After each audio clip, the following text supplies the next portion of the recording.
अजयनाथ शाहदेव जी, झरी लिंडा जी, असलम जी और अन्य सदस्य जो यहाँ आए हुए हैं, उन सभी का मैं तहे दिल से स्वागत करती हूँ और बहुत बहुत धन्यवाद करती हूँ कि आप लोगों ने आज अपने इस समारोह में हमें भी आने का एक मौका दिया। आपके परिवार से, आपकी समाज से जुड़ने का एक सुनहरा अवसर दिया है, इसके लिए बहुत बहुत धन्यवाद।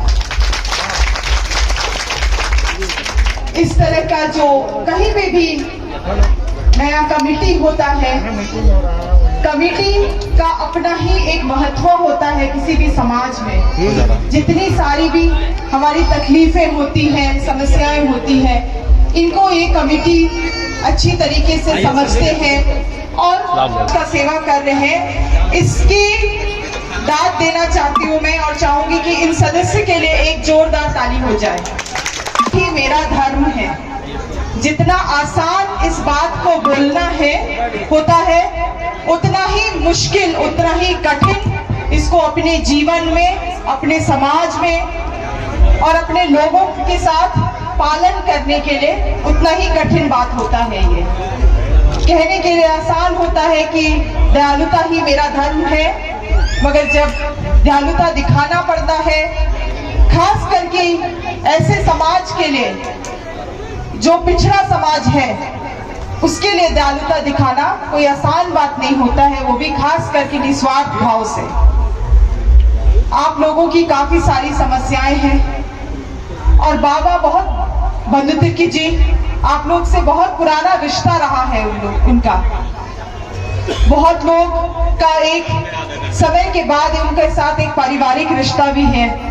काफी चीजों को वो समझते हैं, आपकी समस्याओं को वो समझते हैं और अपने तरफ से जितना बन पाया है, बाबा हमेशा आप लोगों का सहयोग किए हैं और आगे मैं भी चाहूंगी कि अपने तरफ से जितना बन पाए, मैं भी आप लोगों के आरक्षण करूं, सहयोग करूं।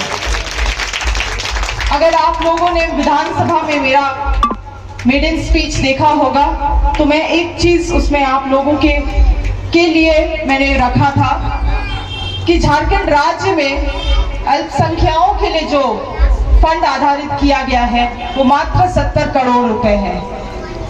अगर आप देखिए तो पूरे राज्य को, खास करके पूरे राज्य के अल्पसंख्यक समुदाय को आगे लाने के लिए ये फंड बहुत ही कम, चाहे छत्तीसगढ़ हो गए, इन सभी राज्यों में, बंगाल तक के लिए, इन सभी राज्यों में माइनॉरिटीज के लिए फंड में बढ़ोतरी की गई है।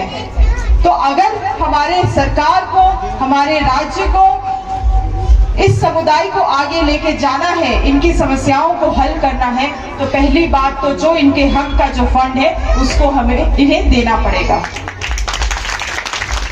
और साथ ही साथ ऐसे इंस्टीट्यूशंस, एजुकेशन इंस्टीट्यूशंस हो, वोकेशनल कोर्स के लिए ट्रेनिंग इंस्टीट्यूशंस हो, खास करके इन समुदाय के लिए हमें लाना पड़ेगा और उनमें से महिलाओं के लिए खासकर, ताकि ये भी किसी तरीके से ट्रेनिंग के द्वारा, अच्छी शिक्षा के द्वारा अपनी रोजगार का एक उपाय निकाल पाए। क्योंकि किसी भी घर में अगर एक महिला इंडिपेंडेंट होती है, स्ट्रांग होती है, अपना कमा पाती है वो, तो वो साथ ही साथ अपने पूरे परिवार को भी वो आगे बढ़ा पाती है। इसीलिए पूरे समाज में हमें महिलाओं को भी आगे लाने का जरूरत है, इनकी इज्जत करना और इन्हें सही, इनका जो हक का शिक्षा है, इन्हें हमें देने का बहुत ही जरूरत है। यही सब बात कहते हुए मैं चाहूंगी कि आज मुझे एक और जगह जाना है, इसीलिए आप मुझे अभी जाने दें। आप सभी को आदाब, धन्यवाद।